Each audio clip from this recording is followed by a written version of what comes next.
So when you were on Dr. Phil, you were already known on the internet at that point, I assume. It seemed like you were, from the timetable, you were already established Starting. doing.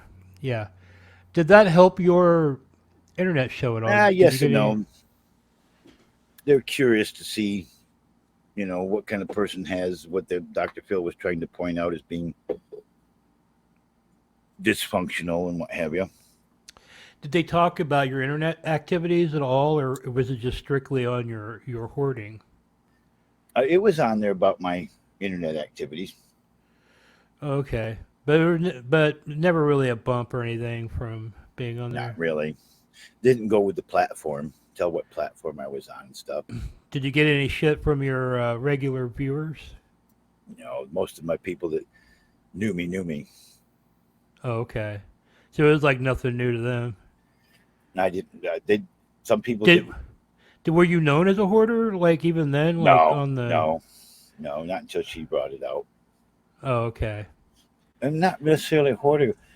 You've More lived like in a a house collector. since 1973, Yeah.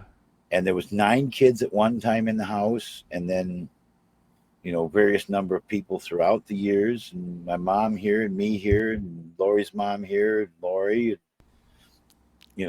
Yeah, there's a lot of stuff that got gathered in the house. So you were on Dr. Phil around 2019. You said that was around when you were really starting to take off Gummy. with, and I'm guessing we're specifically talking about the Man Cave live show. Yeah, When did that exactly start? be 4 years at Halloween. Well, I was on before then, but I was not able to do steady. My streak started in Halloween.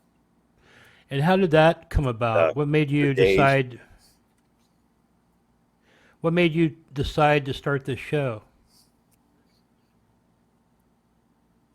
It was called Man Cave before that, but I said, "You're here in my man cave," and then I made it Man Cave Live. I don't know, just kind of all of a sudden, it kind of evolved into it.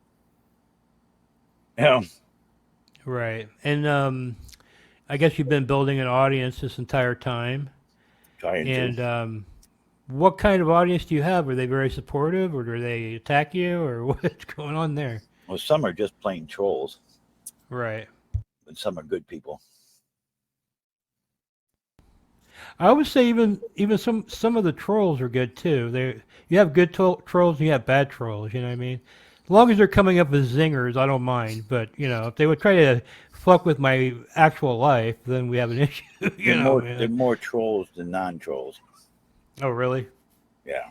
Do you have people that try to fuck with you like in real life, or Well, you mentioned possibly your address is out there. You were kind of like, I've come on given my up if you address. want. I've doxed myself.